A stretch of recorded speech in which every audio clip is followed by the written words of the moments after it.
Thank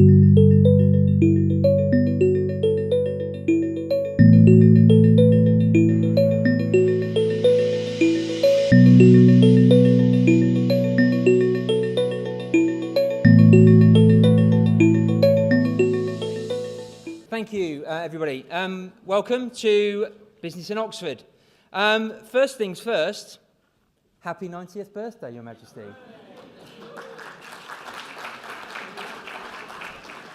She wanted to be part of the team, so we got her a sash, but she's not outside. So I was supposed to say, how can one help you, but you can't get everything right. Right, first things first. Many of you know me as the CEO of B4 magazine. I'm also, with Richard Venables, we came up with the idea of this ridiculous event, but here we all are in the third year. B4 is essentially a networking organisation. A lot of you, well, all of you hopefully in your programmes would have had a brochure about B4. We've built up a network of over 600 businesses in the Thames Valley. And 4 years ago, Bob Price, leader of Oxford City Council, approached me through Richard Venables and asked us to help the council connect with that community. And here we are 3 years later with nearly a full lecture theatre and over 300 people registered for today's event. And I sincerely hope that Bob will tell you in a few minutes that what he set out to achieve has been achieved and more for not only the council but also the businesses associated with this event. We hope that Business in Oxford has established itself as a must-attend event, and we welcome more sponsors, more presenters. So if today's event really sparks your interest and you'd like to get involved in next year, please do come and see me. It's a very speedy, quick event. A lot of you have been harassed and harangued for your pod choices. I'm sorry we have to do it. We just need to make sure there's balance in all of the rooms. So after this session, we've got a couple of speakers. We've got Bob coming up on stage. Then we have Nigel Tipple, Chief Executive of the Oxfordshire LEP, with their presentation. We then meet outside for lunch. So buffet lunch will be provided in the reception where you had your coffee. We then start at 1:15, and I'm sure that'll probably be pushed back maybe 10 minutes to make sure that because we've started late today, for the first bank of pods. Now, all of the presentations today are being videoed. Everybody in the room, all the presenters have been told that they need to keep their their presentations to 12 minutes. So we don't want to embarrass them and cut them off at 12 and a half minutes, but that will have to be the case if we're going to keep this event on track. The programme order that you've got isn't indicative of the order in which the presenters will speak. So they'll come up with that order themselves. Some people are late, so we didn't want to fix that in stone, so that isn't indicative. There are some changes to the pods, I'm afraid. I'll let the individual pod chairs let you know about those. There's two later on, but they will come to fruition later. The colours of the pods in the programme are indicative of the rooms. So there's banners outside all the lecture theatres outside of this room. So you will have one pod in here and then the other four in lecture theatres to the side. You must show your tokens going into the pods. The problem that we want to try and avoid is imbalancing in the rooms. We don't want sponsors with 5 people in their rooms, otherwise they're not going to come back next year. So we've had to really try and balance out the rooms as much as possible. There's seats over this side, Chris, if you want to come in. So that's the reason that we've had to insist on showing pod tokens. Now, you can swap them between you if you want to, that's fine. But you won't be allowed into the lecture theatres without your pod tokens, so do please keep hold of them. And if you haven't got a badge, it happens with an event with over 300, we do miss some slip through the cracks, so I apologise if you haven't had a badge. We have got a badge machine at the back in the registration desk, so we can make you a badge, and hopefully that's happened for some of you already. And after the session this evening, 6:15, there's a drink session in the reception area. As you come out of this lecture theatre, on the right-hand side, facing Park End Street, there's a few chairs and by a white piano. Now, from the lunch session and also in the tea session, we've got Bob Price, leader of the City Council. We've got Councillor Ian Husbeth, Oxfordshire County Council. We've got Phil Southall, Managing Director of Oxford Bus Company. And we've also got Nigel Tipple, Chief Exec of the Oxfordshire LEP. They're going to be there for all of you to come and have a chat with. Ask them anything you want to, and so that's going to take place in those two sessions. Well, not anything, obviously, but within reason. Right, what else have we got? Any problems? You've seen all the staff, they've got the sashes on like the Queen had. If they can help you, please ask them. Ben is leading the staff. If you've got any problems, look out for Ben. If he's got any major problems, he can come and get me. So always ask either of us. Thanks, just to round up, thanks. Thank you to all of our sponsors, presenters, and obviously all of you for taking the time out today. A big thank you to our main sponsors, Savvy. I'm not sure, have we got anybody from Savvy in the room yet? Any hands? No? Okay. I was going to read out something from them, but I will do, as they're not here. Savvy Group would like to say thank you, and they're proud to be the main sponsor at today's event. They found previous years of the event being extremely insightful, providing opportunities to meet like-minded business people from within the local area. And they hope everyone benefits from today's event. They've got a stand out in the reception area, so if you want to find out more about Savvy, a fast-growing local construction company, please go and see Steve, John and Dave. Thank you to our host, the SCI Business School, and also thank you to John Kennedy, who will now come on stage and introduce Bob. Thank you.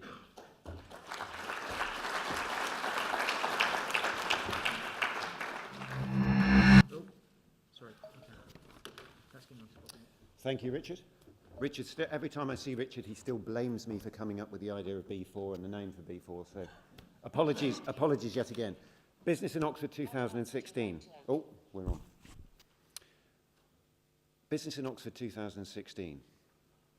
President Obama arrives today in the UK. Unfortunately, Oxford Airport is not quite big enough to take Air Force One, but I know that some of our later speakers are working on that sort of infrastructure as a foundation. That's why it's great to have Savvy as a sponsor. They give us a very solid foundation moving forward. What would you like to open? I didn't know she was under there, to be fair. Is that the Queen again? Christ, she gets in everywhere. There we go. Let's leave it on that one and then go on. She's only human.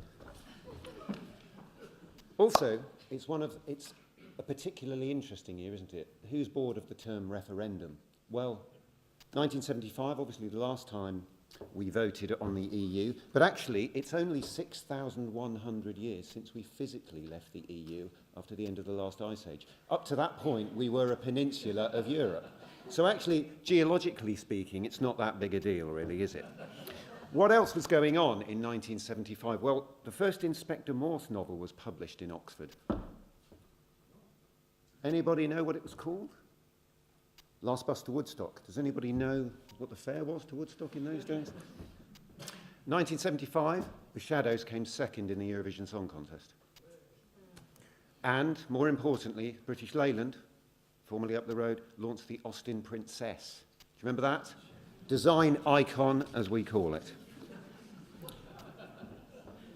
Also, very important, talking about local heroes, as we are, we're all local heroes of business. On Sunday, a local hero is running in the London Marathon. So I'd like everybody just to think on Sunday about astronaut Tim Peake on the International Space Station running that marathon in space. And indeed, Richard Rosser, who will be running too. So our themes today are engage, inform and inspire. Well, let's start with an inspiring, informative and engaging speaker, Bob Price. Come on up.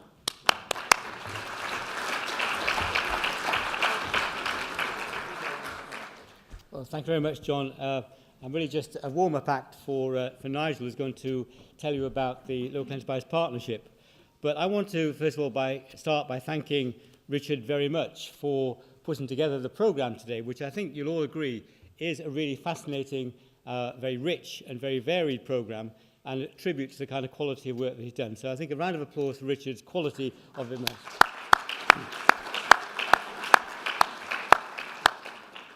Thank you, Richard, and thank you very much to everyone for coming. As Richard said, this programme and the fact that we have so many people here demonstrates the vitality of business in Oxford.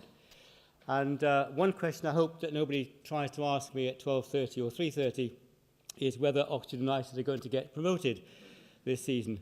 But while the United are struggling to get out of Division 2, the city is in the Premier League of UK cities in its contribution to national economic growth.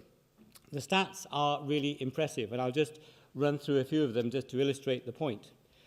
We're in the top 10 cities in the UK for GVA per worker, 58k per worker compared with the GB average of 53k.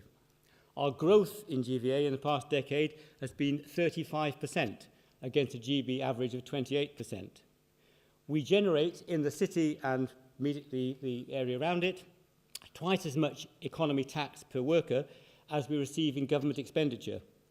We're a strong economy which makes a major contribution to the exchequer, so George Osborne owes us 1 or 2. Our employment rate is 76%, and since 2011 we have the 6th fastest rate of jobs growth in all UK cities, more than twice the national average of jobs growth. Much of that has been in the private sector. The strong private sector growth puts us in the top 5 cities of private sector growth in the UK, 18% over that 5-year period, up to 2015. Our average weekly wages are 15% above the national average, and our new business growth starts are double the number of closures. Our population growth in the last 5 years has been 12%, which takes us to 160,000 people, which is where we were predicted to be in 2021 at the last census. And when we had a visit from the the US ambassador, Matthew Barzan, to the city a few weeks ago, he put it, I think, very well. He said, Oxford's a city inspired by the past, but focused on the future. Now, that growth and that success which we've seen in business brings a range of very serious problems with it, and they're all ones which we know about and which Nigel will focus on very much in his discussion about the SEP refresh. Housing is a major constraint, not just in the city where it is a serious problem, but across the county generally in terms of cost and availability of housing. Our transport infrastructure is simply not fit for the 21st century, fit for the kind of economy we've got. It reflects a traditional, more passive form of county structure rather than the kind of economy we have at the moment. And skill shortages, whether it's in construction, whether it's in technical jobs, we have a major problem of skill shortages which is being met increasingly by importing people from other parts of the UK and from Europe and elsewhere. And that creates the housing problems we know about. In the devolution bid which we put forward, and which, again, I think Nigel will refer to, we've made a very clear case to government for a major cash injection to cover those 3 key areas. Through a devolution proposal, which the architecture of the governance of is still a matter of debate, as you know, but the substantive point remains the same, that unless we get that degree of investment, the potential economic growth of the county is not going to be realised. And from a UK point of view, that would be a disaster because we're one of those key points which need to be supported if the UK economy is to move forward. That's particularly the case in terms of export growth. One of the figures I haven't got here, which I know about from talking to people from the National Stats Office, is that our economic growth in terms of exports has been faster than any other part of the country, as a county, that is. So we are contributing to that major balance of payments deficit, which we have to also tackle.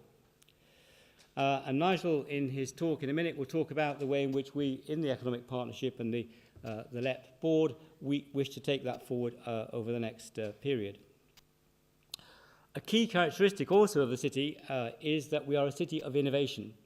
And we recently, end of last year, together with partners, put together a bid to the European Union City of Innovation Award for 2016. Reading the bid, which you can read on our website or the LEP website, is a very impressive experience. It shows you the range of innovation in the city and the city region, which is really very widespread and very meaningful in terms of its contribution to economic growth. We were shortlisted for that award along with 8 other cities: Paris, Berlin, Vienna, Turin, Milan, Glasgow, Amsterdam and Eindhoven, all of which, as you will see, are substantially bigger than Oxford and have a very different kind of economic structure to them. But we were there, one of the 9, for the final shortlist. And although we didn't win, Amsterdam were declared the winners. We got a very strong endorsement from the judges and from the EU Commissioner for Research about the quality of what we had put together. And in a sense, we were encouraged to go back for a further try in 2 years' time. So what I want to do now is just to finish by playing a short video which we had to prepare for that final awards ceremony, which is, I hope, there. You got it upside down. Sorry. Oh, right. Ready? Yeah.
So small city, big impact on the national economy, big impact on local people, big impact on the world at large.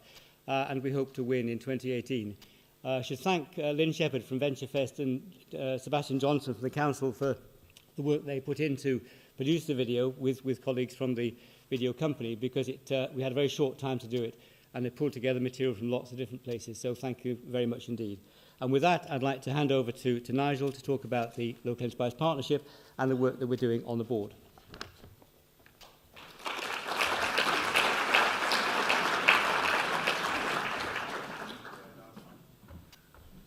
Thank you, Bob, and Richard as well for organising today. So my job is just to try and set the scene, just a little bit of context, and then some of my colleagues are going to come up and talk you through some of the products, some of the opportunities of how we can work with you, how we can support you as businesses, and what opportunities there are for you to work with us, not just now, but going into the future. So assuming we get this the right way around.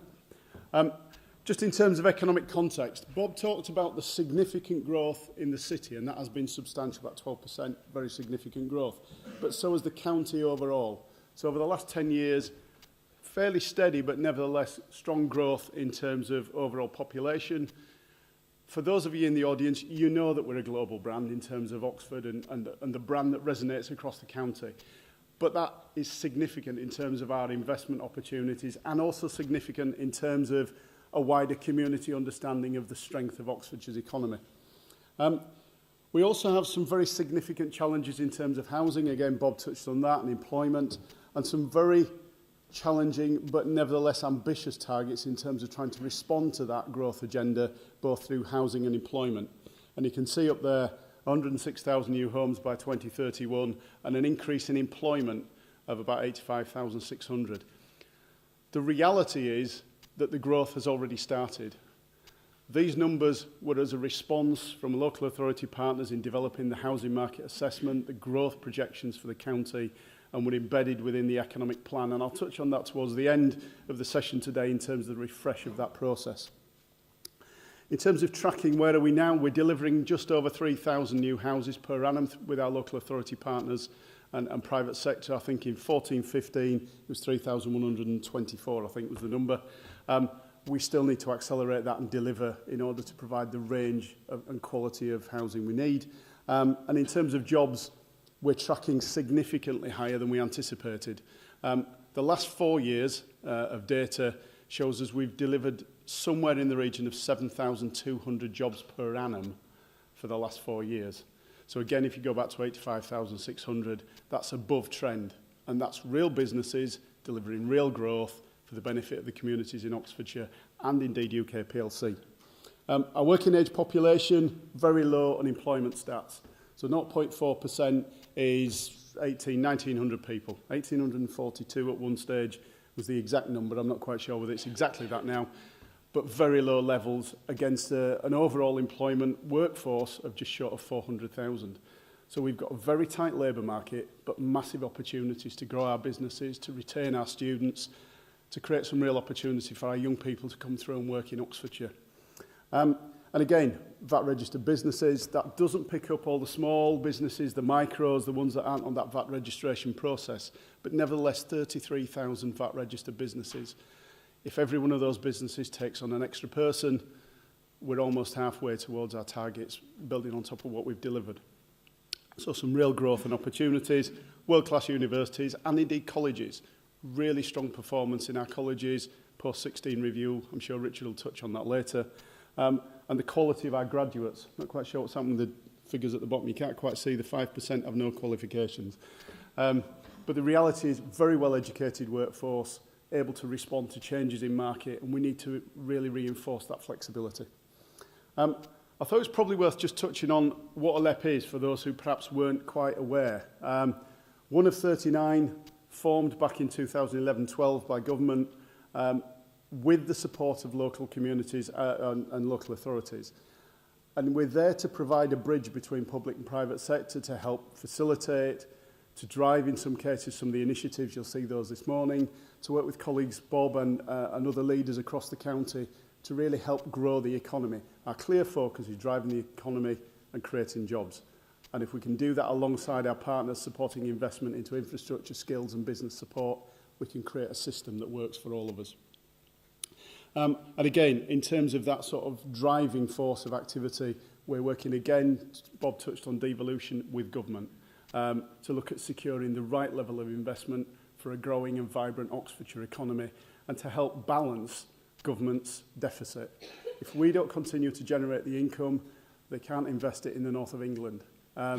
We generate a net surplus of business rates into the economy, one of 3 county areas that do that, one of very few national areas that generate a positive surplus. So again, a lot of work that we're doing in that area. Just briefly in terms of the board, so that you're aware of who's on there, we've split that down into 3 broad areas. You've got further and higher education colleagues, universities and colleges actively involved. We've got businesses who are members of business representative organisations who sit on the board, and geographically located businesses who represent key growth areas such as Science Vale, the city and Bicester to the north. And importantly, as that partnership begins to develop and anchor, all our local authority partners are represented on there as well. So it is genuinely public-private sector partnership, private sector led, clear focus on delivery, but nevertheless we're working as a partnership.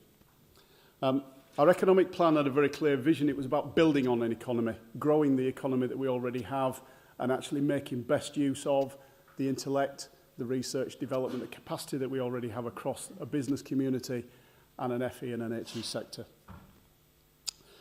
Priorities were split into 4 themes: people, importantly place, enterprise and connectivity. The reason for that is we wanted to try and move away from very tight silos. Connectivity is broader than just roads. It's road, rail, public transport. It's about broadband. It's about utilities. It's about telecoms.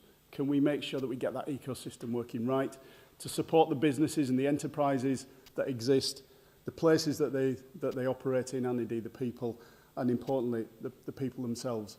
Skills, and also supporting that transition through work. We have an ageing population. We've got people who perhaps need to retrain, reskill. And the JSA claimant count figures mask quite a significant number, circa 15,000 people who are on employment support allowance, who are furthest away from the labour market and who we need to engage. Not all of them will come back into work, not all of them will want to come back into education, but a significant number could. And if we can do that, you've only got to look at places, some of the development like Westgate, with substantial jobs coming up soon. How do we prepare people to access those jobs within this locality? So I'm going to stop there. I'm going to hand over in a second to colleagues. What we're going to try and do is just talk you through the areas of the programmes that we're working on, whether it's business support and skills, through the apprenticeship scheme, and indeed with our colleagues across work experience and others. So we've got a range of speakers that are going to come through. So I'm going to hand over now to colleagues who are going to talk you through the OBS scheme, and then we'll run through and I'll come up and wrap up at the end as we finish. So if Grant and Karen, you want to come up, we'll hand over. Thank you very much.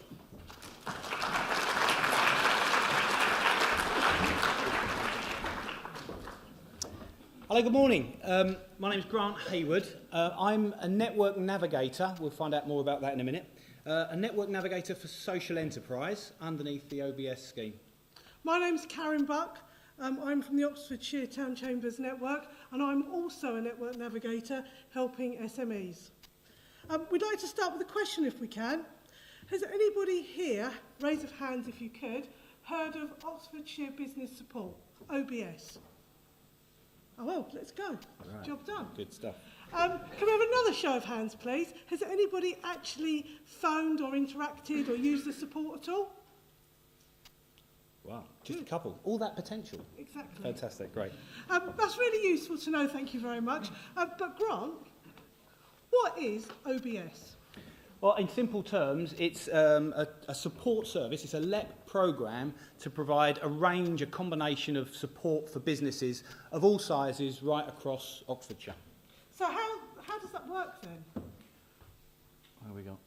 Yeah, well, it's a combination of things, really. It's it can be a signposting service. It has resources on its website and connections to other people. There are us as network navigators. There's also a range of programmes that we'll tell you about in a minute as well.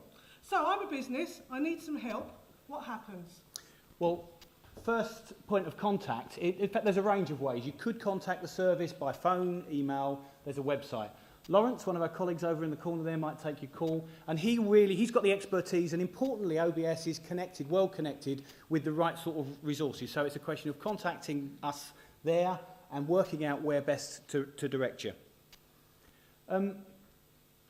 Actually, you're network navigator for SME. I am. Okay, so if someone in the audience wanted to set up a new business, give us an example of how that might work. Okay, so after phoning the office, if they came through to somebody like myself, one of the important things to do would be to find out what area they're in, because there's an enormous amount of business groups, networking groups and agencies already available to help businesses. The other one is Oxfordshire Business Enterprise, who absolutely are set up with advisors to help people get businesses off the ground. In fact, I've used them myself, and I can wholeheartedly recommend them. I used OBE to set up my business, and they were fantastic. And you're still here. And I'm still here. But it's not just about new business. If you're an established business, there's also the opportunity to contact us, as we've said before, and we'll touch on in a minute. There are resources there, connections to the network navigators as well. So very much about startups and business. But the key question is, what about... we've also well connected to other services. So economic development teams, for instance. The district council have economic development teams as well, and they've got a huge amount of resources. Yeah, and one of the most frequently asked questions is, I want to network in Oxfordshire. Yeah. And we've got a page on our website, there are lists of networking events, but it's really handy to have a human to talk to find out which are the best networking events to suit which type of business. And I know we've got somebody in the room today, I don't know if he's actually in here, Mike Foster.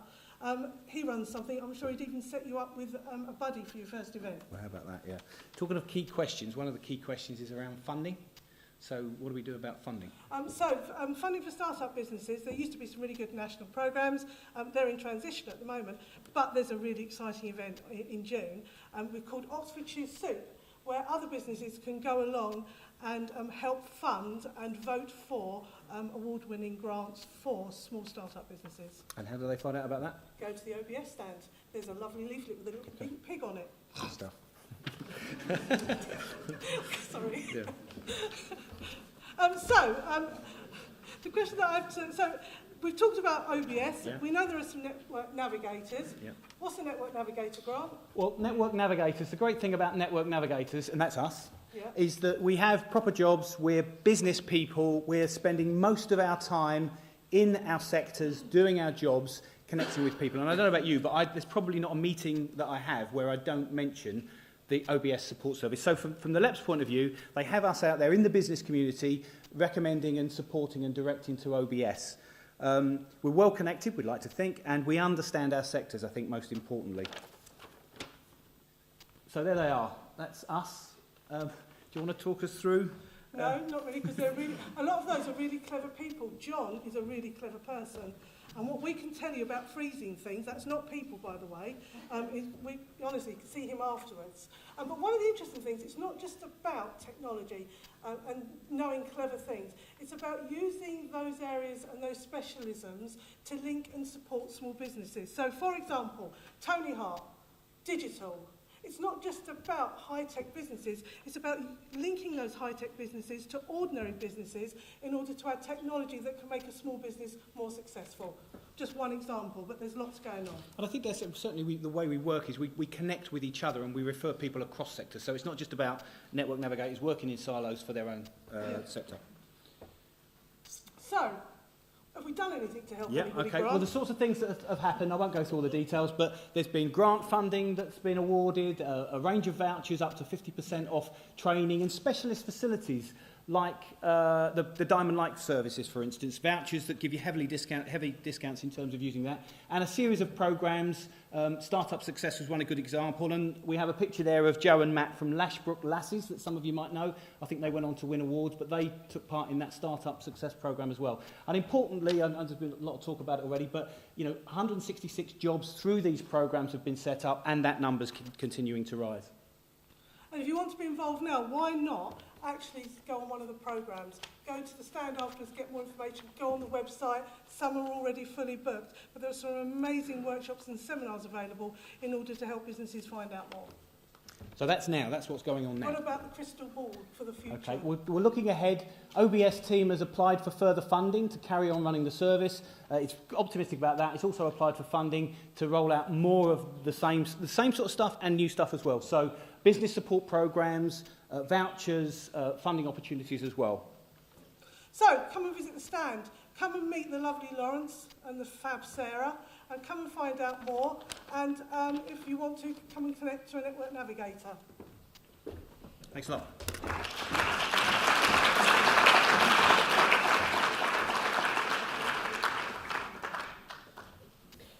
Okay, good morning. My name is David Burrows and I head up the Invest in Oxfordshire team. Our team's job is to attract additional investment into Oxfordshire. That investment can come from businesses in other parts of the UK, or it can come increasingly from overseas. When we're working with overseas investors, we often do that in close cooperation with UK Trade and Investment, which is the national agency for attracting inward investment into the UK. And once we are talking to investors, either international or local, and they are selecting a part of the county to come and set up their business in, we work very closely with our equivalents at the district councils. So for each of the districts within Oxfordshire, there is an officer that is responsible for that district that we work with in that regard. Okay. Oops, wrong way. Right, so what do? We provide a service, a one-stop service for companies that are coming into the county and need assistance to find out what they need to know to set up their business, grow their business, and find the resources they need to manage that business effectively in the county. We're a small team. There's a team of 3 of us, so we can't do everything, but we do rely on a network of supporters. So, for example, one of the activities we do is introduce companies to the relevant sectors that they need, to contacts for potential service providers. We can introduce them to potential clients. We can introduce them to potential suppliers. So who do you think we use to extend our sort of reach into those areas? You've just heard about the network navigators. So they are our key people on the ground in each of the key sectors in the county, and we use extensively their services to help where we are not technically qualified in a particular area. So why Oxfordshire? What are we telling? What story are we taking out to the world about Oxfordshire? As you saw in the video that Bob Price showed, it's a small city, a small county, but with a big impact. We have some key locations here, such as, on my opening slide, the Harwell campus. It's one of the premier sites for big science in the UK. So you have things like the Diamond Light Source, the National Laser Facility, the Neutron Source.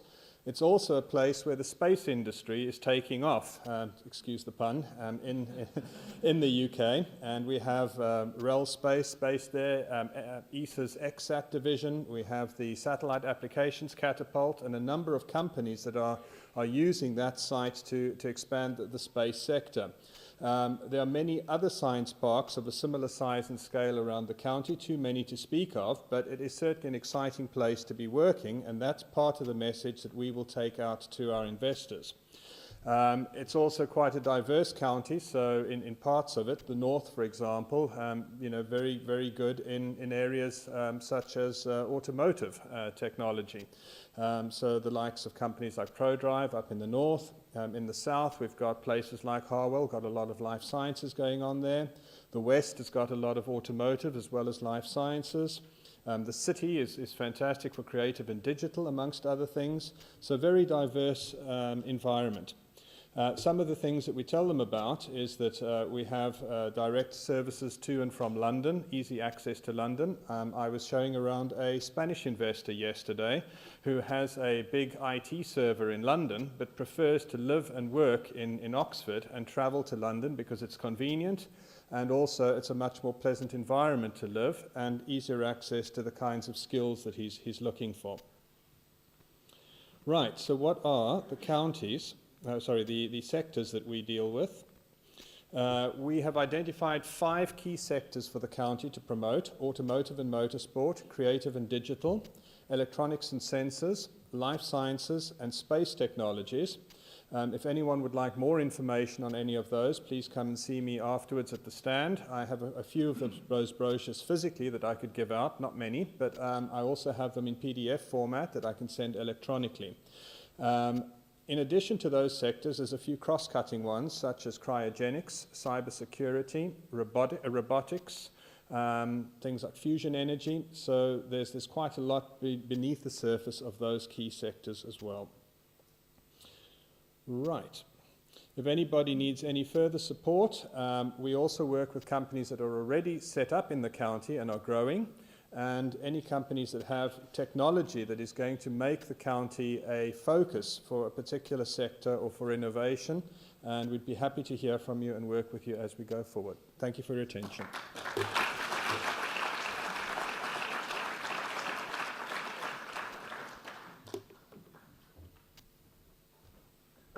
Thanks, Dave. Good afternoon. I'm Richard Bayard, Director of Business Development for the LEP. I'm going to talk about our skills offer.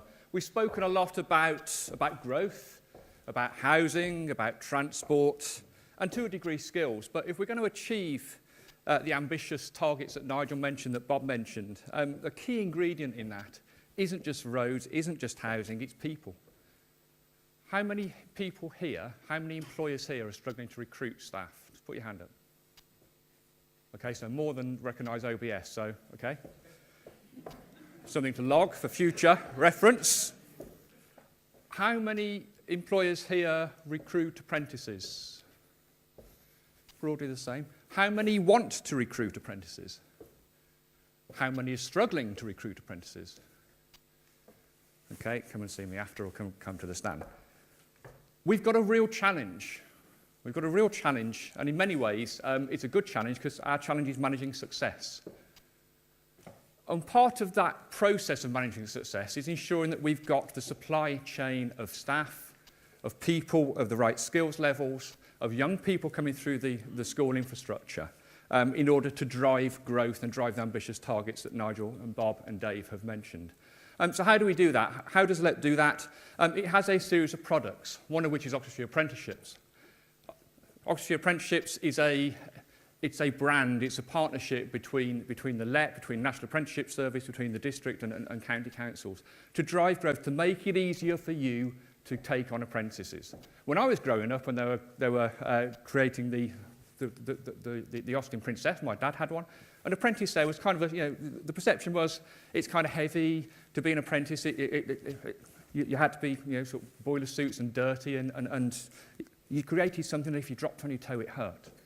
That has changed. There are now over 200 apprenticeship frameworks in all sorts of ways, all sorts of sectors, from accountancy at one level through to life sciences, biomedicine, all sorts of opportunities. So if you're an employer and you're thinking about growth and you're struggling to recruit people, think about taking on an apprentice, think about taking on a young person to drive new energy into your business. And then within that context, come and see the OA team at the stand, because they can help make that happen for you.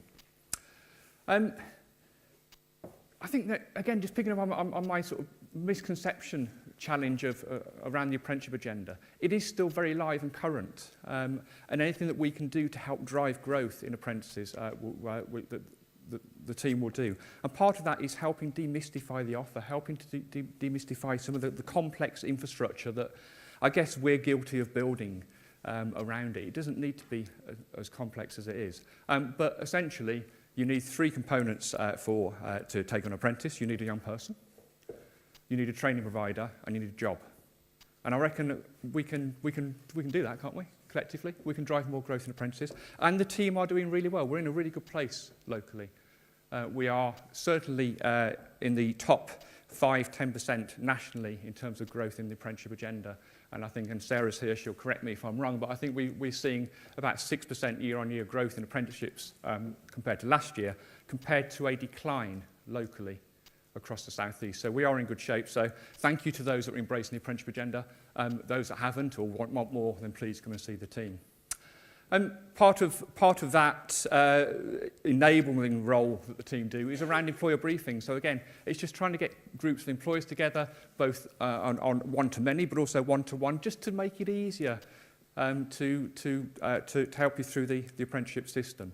And there's a great quote there from Earth Trust. It's all got a bit muddled, unfortunately, on the text. But essentially, they came around to a briefing. They picked up the contact with OA. OA went to see them, and lo and behold, they're delivering an apprenticeship program. So that's a really good example of of activity. Another case study there, we all like case studies. A small organisation, a small law firm. So again, who'd have thought, well, apprenticeship lawyer? Okay. But they are, there are roles within all sorts of organisations that are suitable for apprentices. So a really good case study there around a really small law firm, took on an apprentice, so pleased with them that they're now taking on additional apprentices. So again, key message there, there is an infrastructure, there's a local infrastructure to help you drive growth in apprenticeship numbers. So that's kind of apprentices, and we all heard about apprentices, don't we? We've all heard of the apprenticeship agenda. Who here engages with schools? Which companies engages with schools? Yeah, a few, perhaps not quite as many as apprentices. Do you find it valuable? Is it useful? Something you want to do? A few nods, yeah. Who would like to engage with schools? Okay, so again, quite a good number there. One of the challenges that we have in the growth agenda with our really tight labour market that Nigel described is how do we get young people through the system? How do we get young people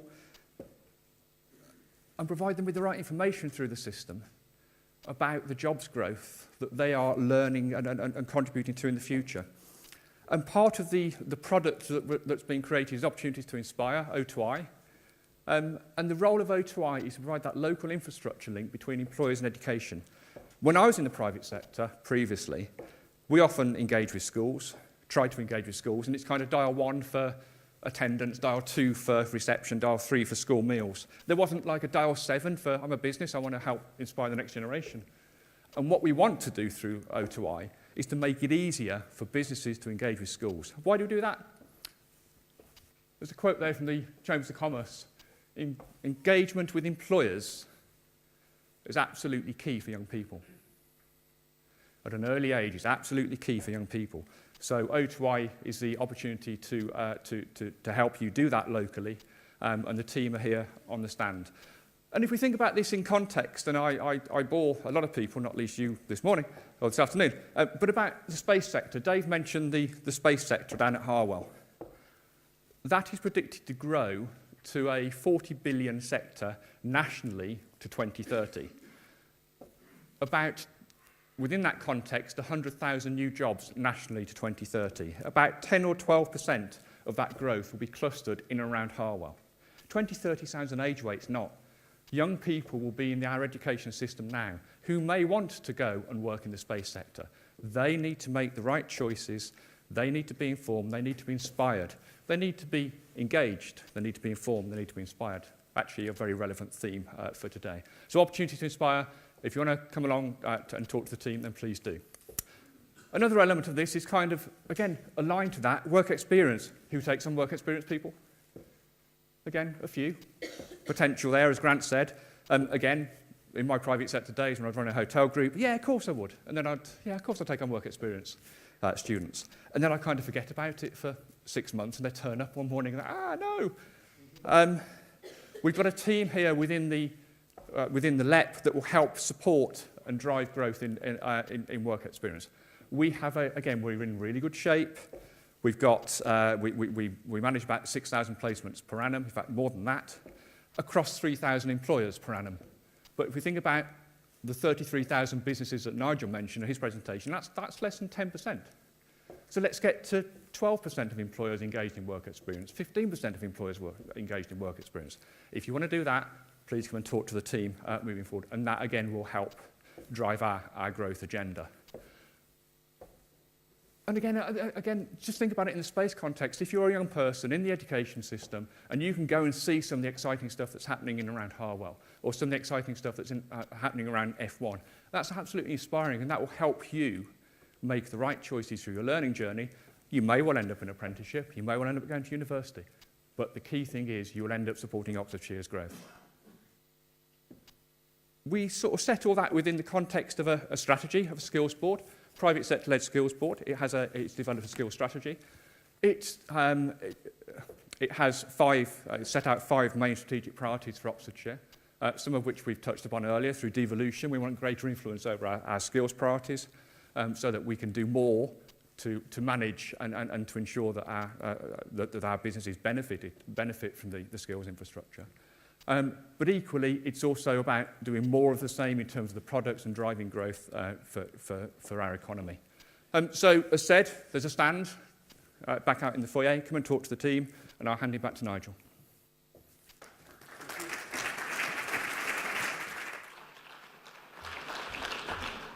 Thanks, Richard. I want to find it. See if we can get it going right. There we go. So, last couple of minutes from me. Sorry we've run over a little bit, but it was just important to get over the messages there.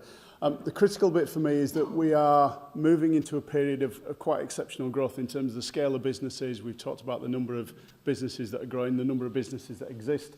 Part of that environment within which they work is the whole economy of the county. And as of today, the public consultation element of the Strategic Economic Plan Refresh that helps to work with our local partners to set the context within which that investment will take place has gone live in terms of process. So what we'd be encouraging you to do, what we'd be encouraging wider business networks, communities and others to do is engage, is to review that documentation that's gone online and to work with us in terms of feedback. There's opportunities to feed into that process.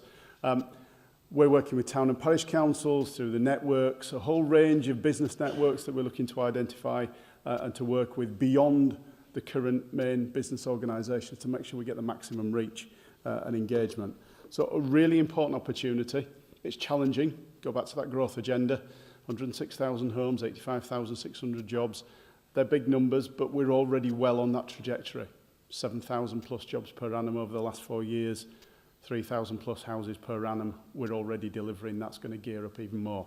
So we've got to get the right context. In that plan, Bob talked about it earlier, it's about aligning the whole sort of ambition around devolution, planning, transport, connectivity and infrastructure, business skills.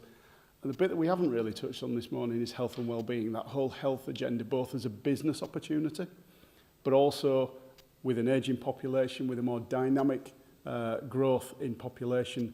We've got to manage some of that interface between acute and GP support, children's services, adult social care, etc. So a real important opportunity to contribute to the economic plan. That's probably all I'm going to touch on. The key issue for me going forward today is the pods that you've got an opportunity to work in. From a LEP's perspective, the guys on the stand are all there to help, to work with you. You don't have to do it today. You've got our contact details. You can follow it up afterwards. But the more we can engage with you, the more we can get that feedback and that information back from you, the better.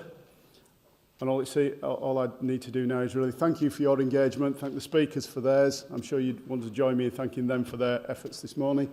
And enjoy your lunch as you go back into the next session.